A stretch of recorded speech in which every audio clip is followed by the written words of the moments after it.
Hello everyone, and thanks for joining us in this next video in the series. Today we're going to be talking to Olena Melnyk from Sumy Agrarian University and Mark Horton from the Royal Agricultural University. Hi Olena, hi Mark, thanks for joining me today. I wanted to start by asking you to introduce yourselves and to tell us something about your universities. Let's go to Olena first. Good morning, Anthony. Thank you for inviting us. It's a big honor for us to have this talk and to be able to share our experience with you and with other people in the UK and Ukraine. Probably our experience can also inspire someone to start new twinning program initiative. So I'm associate professor at Sumy National Agrarian University and as to work as a head of the international projects division. So even before the war, we started this cooperation with the Royal Agricultural University, and we just forced it when the war started. And let me say now actually I'm located in Switzerland because of the war, because when the war started I had to rescue my children, but I still support my university. And now being in Switzerland, working for ATH Zurich, I try to create this cooperation and to involve as many universities as I can. And even in our cooperation, twinning cooperation with the Royal Agricultural University, I also try to involve Swiss partners from ATH, from Bern, and even in this way to increase our capacity to build on it. So let's talk about my university, and I'm very proud to be a part of university located so close to Russia border. My university located just 30 kilometers from Russia border, and I'm proud to say that the people are still there, have a lot of courage, just still keep working and do their best. Our university is not too big. It's like middle-sized university with 7,000 students, and our main profile is agriculture. And that is why we have a lot in common with Royal Agricultural University. Our university includes 6 colleges. Actually, 2 of them were damaged by Russia troops, and one of them even was a headquarters of Russian soldiers sometimes. But then, fortunately, our territories of our region were liberated. So now, again, that college restarts their work, and even in spite of the huge damages, we start working with them as well. So, and you may ask what we have in common between SNAU and the RAU, and I will say that we are quite small but quite ambitious and success-oriented universities. We have many common points like research, studying, and one can say that intercultural difference between our countries, it can be like can make our connection difficult, but no. When I come to RAU, I have already visited a lot RAU, I feel the same spirit. And I feel so high level of support, and we are small, but we are proud that we are such that's nice to hear. prospective universities. Yeah. Oh, well, thank you. Let's go over to Mark now, and maybe you can tell us more about RAU and your role. Hi, yes, my name is Mark Horton, Professor Mark Horton. I'm the Pro-Vice Chancellor for Research and Enterprise.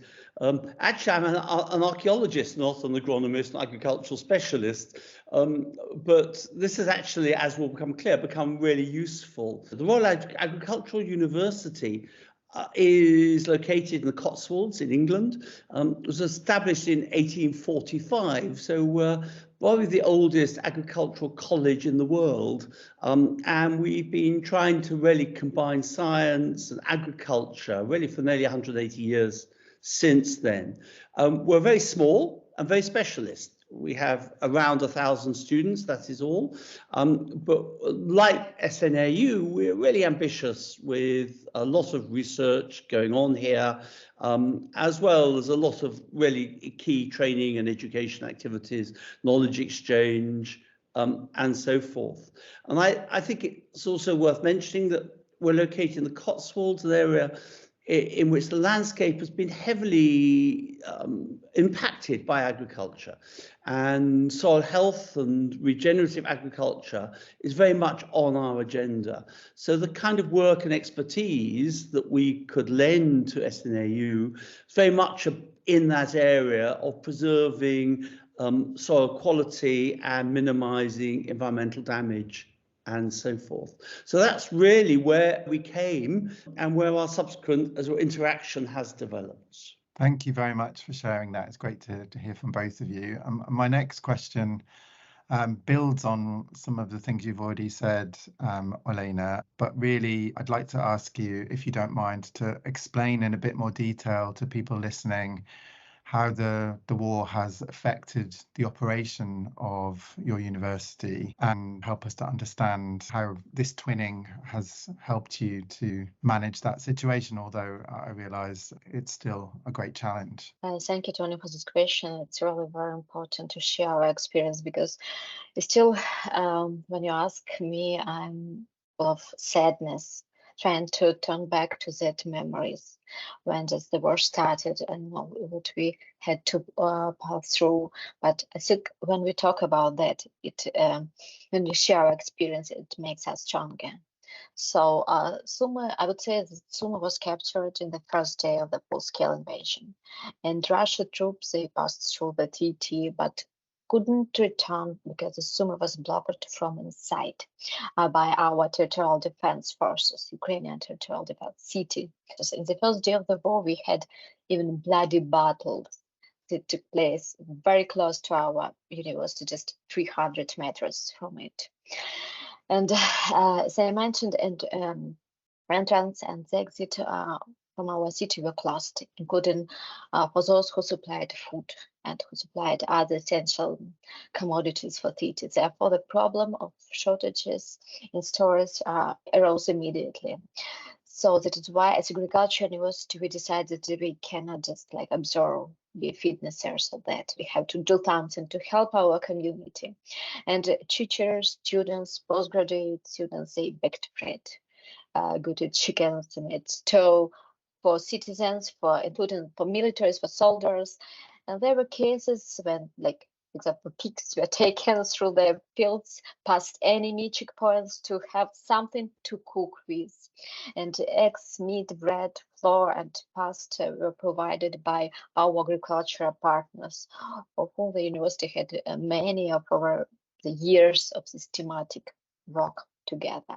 Therefore, residents of our neighboring regions, districts, they could come to our campus and they could have a hot eat and meals and so on. So especially old people and children, and of course our students, foreign students and students who couldn't leave, they also could come and to get enough food.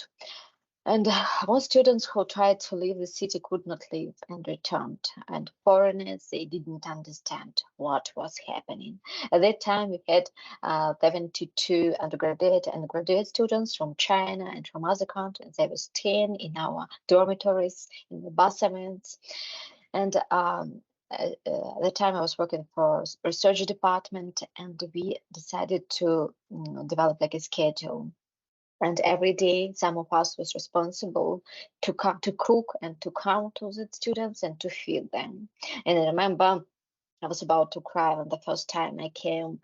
Still, Russian troops that still were very close to our university, but we came to feed the Chinese student. And when I saw that gratitude in their eyes, I was about to cry. And I still remember that feelings. And some teachers, they also immediately left the city when the first day of green corridors was open. And the universities, it's a large university, and we had to be guarded. The university had to be guarded, and the university staff was on duty and spent their nights in buildings trying to guard, not to leave, so to get soldiers, even to rescue our lives. 2 of our colleges, they were destroyed by Russian troops and by Russia army, and also research fields and greenhouses were also hit, and they have been partly restored but then was repeatedly hit. And the blast waves also blow out the windows in our center for international students. And when the employers came, so the windows were on their desk. But I would say that our partners inside our country and outside, they helped us. With their support, we are trying to restore our premises, equipments, and materials. And RAU, the first step of our cooperation, RAU sourced us money to buy a solid fuel boiler for our greenhouse, because at that time it was like a crucial for us. We had a lot of blackouts. We had a lot of problems with energy supply, but at the same time we couldn't lose that unique plants and seeds that we saved in our greenhouses. A lot of teachers from our university managed to find support in different countries. And the 2 teachers from our university, they were led by RAU, Royal Agricultural University, and they still that university. They work together, and they help to support this cooperation between us, and they lead our double degree master program. And so it's quite good to have our staff inside RAU. And actually, I commute very often to RAU, and my next visit to them has been planned at the beginning of March. I'm going to launch the Women Right Month, and I'm going to tell the same time for online for students from SNAU and from RAU offline in person about our research, which we're doing together, and about the role of women in such processes. So Fantastic. it's quite beneficial, yeah. Yeah, that sounds great. And let me ask Mark then a bit about the process of becoming a twin and how you found out about it, how Cormac Consultancy helped you with that process. Even before we were formally twinned, our students and alumni did a whip round in order to raise money for a new boiler for the university, and we were able to send that money over really quickly to keep everyone warm during the winter. But we also worked on a British Academy initiative to bring researchers at risk. So we have Arena Skliar here with her family, and we provided accommodation and so forth. So the twinning really provided a formal structure in which these various initiatives could develop, really, and a way in which I could go to the senior executive of the university and say, we've got a structure here, and really we do need to really help our academic friends and colleagues in Ukraine. Brilliant, thank you. And what would you say, Mark, is the biggest learning point from being involved in the twinning? I think the most useful thing is the research that we've been able to do. Up to this point, and if the war had not happened, we probably would have done student exchanges and maybe developed dual degree programs. But also it enables us to lend our research expertise to actually solve real world problems and to get us out of the Cotswolds and to really undertake, globally important, societally relevant research, and to, as it were, not just, lend our expertise with our Ukrainian colleagues, but also learn very much from the Ukrainians to improve our own capacity here in England. Thank you. And Olena, you've already mentioned the exchange of staff and some of the activities that have been helpful. If you had to choose one of the things that collaboratively you've done that you found really rewarding, what would you say?